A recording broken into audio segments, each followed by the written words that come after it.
Every currency begins with trust. Not metal, not paper, not digital code, but belief. Belief that a piece of money today will hold value tomorrow. Belief that others will accept it.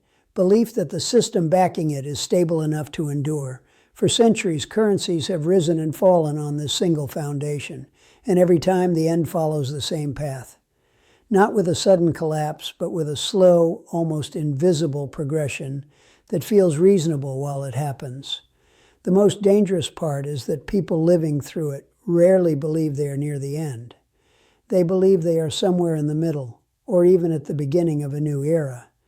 That belief is what makes the pattern so consistent. At first, a currency is disciplined. It is constrained by something tangible: gold, silver, productive capacity, or strict rules. Those constraints limit flexibility, but they also anchor trust. Over time, pressures emerge: wars, recessions, political promises, social demands. Leaders are forced to choose between pain now or relief today, with consequences later. Almost without exception, they choose relief. The first adjustments are small, temporary, framed as responsible management. The currency survives and confidence grows. This success teaches a dangerous lesson: that constraints can be loosened without consequence. The next phase is expansion. More money enters the system to stimulate growth, smooth downturns, and support stability. Again, it works. Asset prices rise, employment improves, crises appear manageable. Ordinary people feel richer, even if underlying productivity does not change much. The currency becomes more widely used, more central to daily life. At this stage, critics are ignored because the system appears to be functioning. The success of expansion becomes its own justification. This is where the timeline quietly advances. As expansion continues, debt begins to replace discipline. Governments borrow more because borrowing feels cheaper than reform. Institutions leverage more because risk seems controlled.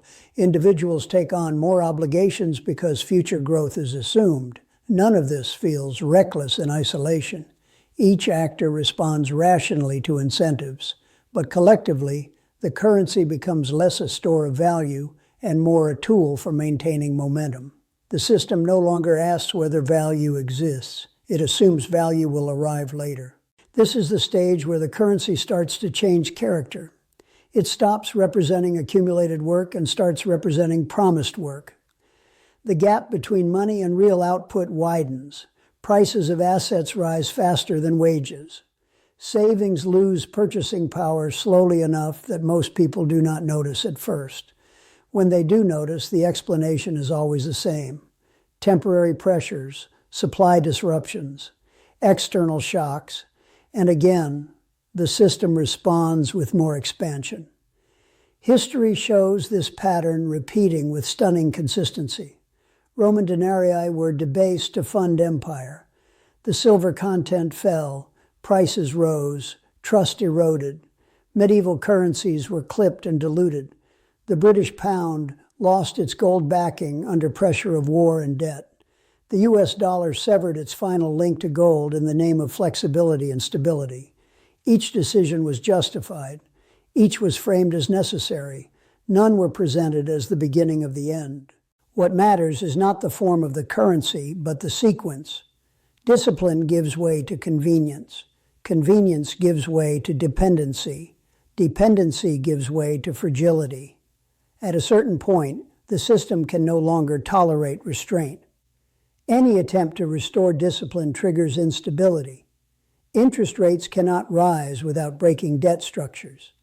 Spending cannot fall without causing social unrest. Confidence becomes the only stabilizer left, and confidence is fickle. This is the critical moment on the timeline, when the currency still functions, but only as long as everyone believes it will. Markets still trade, transactions still occur. But the system's margin for error is gone. Small shocks require large responses. Temporary measures become permanent. Emergency tools become standard policy. The currency survives, but it no longer recovers. It only continues. At this stage, trust shifts from fundamentals to authority.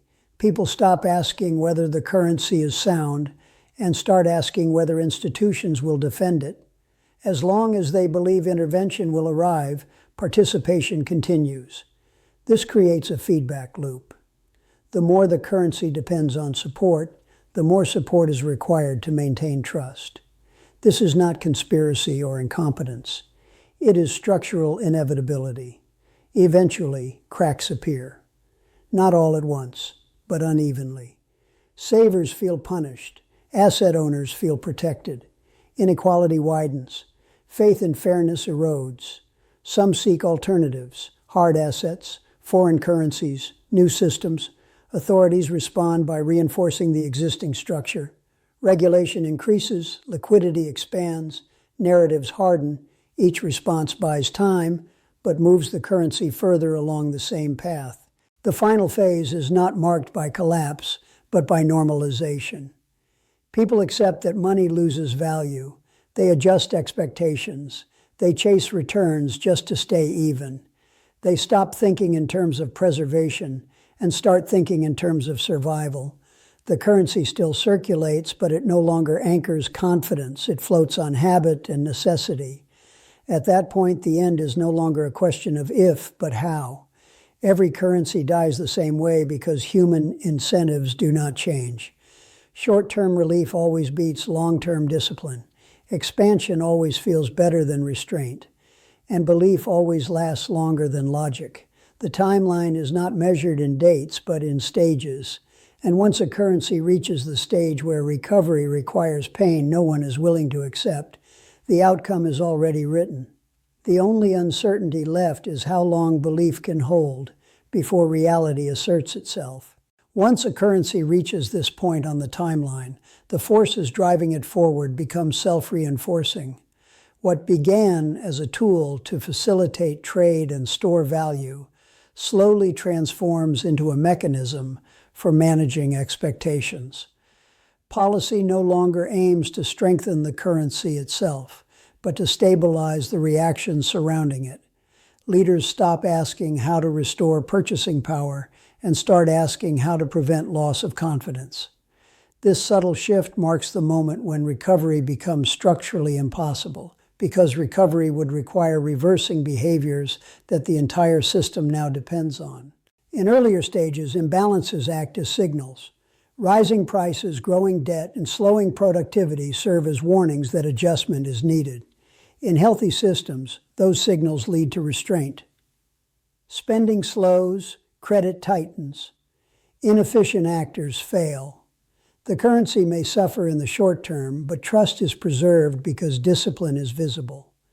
In late-stage currency systems, those same signals are treated as threats. Adjustment is avoided because it would expose how fragile the structure has become. Instead of responding to warnings, the system suppresses them. Debt is the central accelerant in this phase. As obligations compound, the tolerance for disruption shrinks. Governments rely on continuous borrowing to fund operations that voters now consider permanent rights. Corporations depend on cheap credit to maintain valuations and service past decisions. Financial institutions build layers of leverage on the assumption that liquidity will always be available. Individuals take on long-term obligations based on the expectation that currency conditions will remain supportive. At every level, the future is pledged to protect the present. This is not recklessness. It is adaptation to incentives, but it locks the system into a narrow path. Interest rates illustrate this trap clearly. When debt is low, rates can rise and fall naturally, rewarding saving and disciplining excess. When debt is high, rates become politically and economically constrained. Even modest increases threaten solvency across the system. As a result, rates remain artificially suppressed. This encourages more borrowing, which further limits future flexibility. The currency remains functional, but it loses its ability to signal scarcity or risk accurately. Money becomes abundant but less meaningful. As this process unfolds, asset prices begin to diverge from underlying productivity. Stocks, real estate, and financial instruments rise, not because output has increased, but because liquidity has. Those closest to the system benefit first. They hold assets that inflate faster than wages. Those further away feel the effects later through higher living costs and eroding purchasing power. This creates social strain, but also reinforces participation. People feel compelled to enter asset markets simply to avoid falling behind. The currency becomes less about exchange and more about positioning. At this stage on the timeline, trust becomes increasingly asymmetric. Institutions are trusted not because they are transparent, but because they are perceived as indispensable. The belief is no longer that the currency is sound, but that it cannot be allowed to fail. This distinction matters. A currency backed by necessity rather than confidence behaves differently. It requires constant reinforcement. Any challenge to authority, policy, or narrative is treated as destabilizing. Debate narrows. Alternatives are dismissed as unrealistic or dangerous. History shows that once currencies enter this phase, authorities often respond by expanding control. Capital flows are monitored more closely. Regulations tighten. Financial behavior is guided through incentives and restrictions. These measures are justified as protective, and in many cases they are. But they also reveal the underlying problem. A currency that requires increasing oversight to maintain stability has already lost its natural anchor. Control substitutes for trust. Technological change accelerates this process. Digital systems allow money to move instantly, but they also allow sentiment to shift instantly. Confidence can evaporate faster than policy can respond. To compensate, interventions become larger and more immediate. This creates an environment where markets react not to fundamentals, but to expectations of response. Participants learn to anticipate rescue rather than assess risk. Over time, this changes behavior at a deep level. Prudence feels unnecessary. Caution feels inefficient. The timeline advances further when extraordinary measures become routine. Emergency programs persist long after the crisis that justified them. Balance sheets expand indefinitely. Temporary support becomes structural support. Each extension is defended as necessary to avoid worse outcomes, and each one makes withdrawal more dangerous. The system becomes dependent on the very measures that were once considered last resorts. This is where currencies stop recovering, not because collapse is imminent, but because reversal becomes intolerable. Restoring discipline would require defaults, restructuring, and loss. Those outcomes are politically unacceptable and socially destabilizing. So the system chooses continuity instead. It moves forward by inflating obligations and managing perception. The currency survives, but only by sacrificing its original purpose as a reliable store of value. Eventually, this leads to behavioral normalization. People stop expecting stability. They plan around decline. They seek yield instead of preservation. They accept volatility as permanent. This psychological shift is crucial. Once it occurs, the currency no longer anchors long-term trust. It becomes transactional and tactical, used because it must be used, not because it is believed in.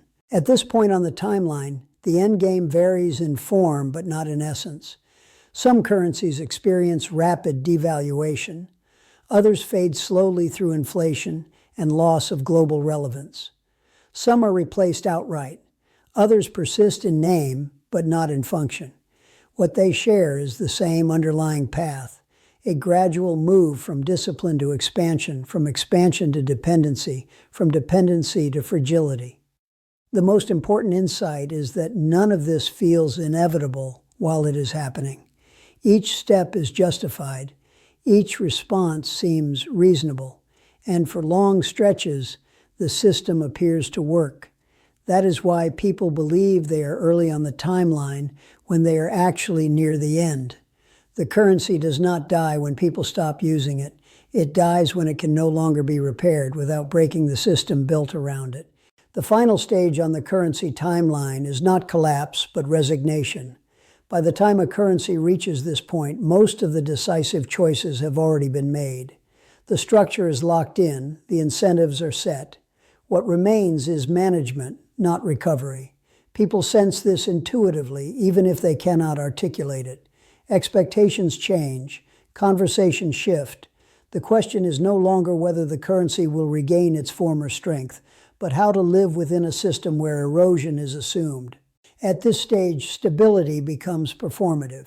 Markets are kept orderly through constant intervention. Volatility is suppressed, not eliminated.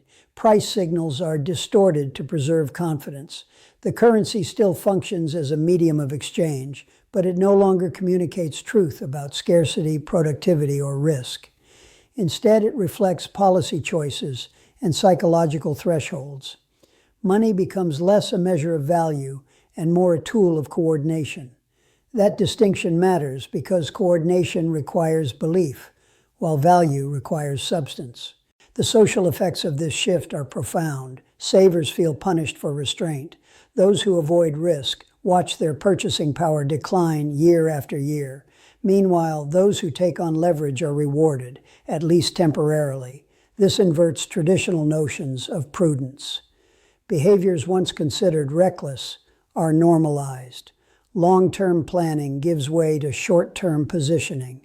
People adapt not because they approve of the system, but because resistance feels futile. The currency continues to circulate, but trust in its fairness erodes. Governments respond to these pressures by deepening involvement. Fiscal and monetary boundaries blur. Central banks take on roles once considered political. Policy becomes reactive, focused on maintaining stability rather than restoring balance. Each new program is framed as essential. Each extension is justified by the risks of withdrawal. Over time, the system becomes incapable of operating without continuous support. The currency's value is no longer anchored by production or discipline, but by expectation of intervention. International dynamics amplify the problem. As confidence weakens, global actors reassess exposure. Reserves are diversified quietly. Trade arrangements shift incrementally. No single move is decisive, but the direction is clear. The currency loses influence not through dramatic rejection, but through gradual displacement. It remains dominant longer than expected because alternatives are imperfect. But dominance without trust is fragile. Once erosion begins, it rarely reverses. At the individual level, behavior reflects this reality. People seek hedges, hard assets, alternative stores of value, foreign exposure, not out of panic, but out of pragmatism. The goal is not to escape the currency entirely, but to reduce dependence on it. This quiet diversification is one of the strongest signals that the timeline has advanced. When enough participants act this way, the currency's role shifts permanently. It becomes one option among many, rather than the unquestioned foundation. Narratives intensify during this phase. Authorities emphasize resilience. Media highlights adaptation. Success is measured by avoidance of disaster rather than achievement of progress. The absence of collapse is presented as proof of strength. But history shows that systems can function long after recovery becomes impossible.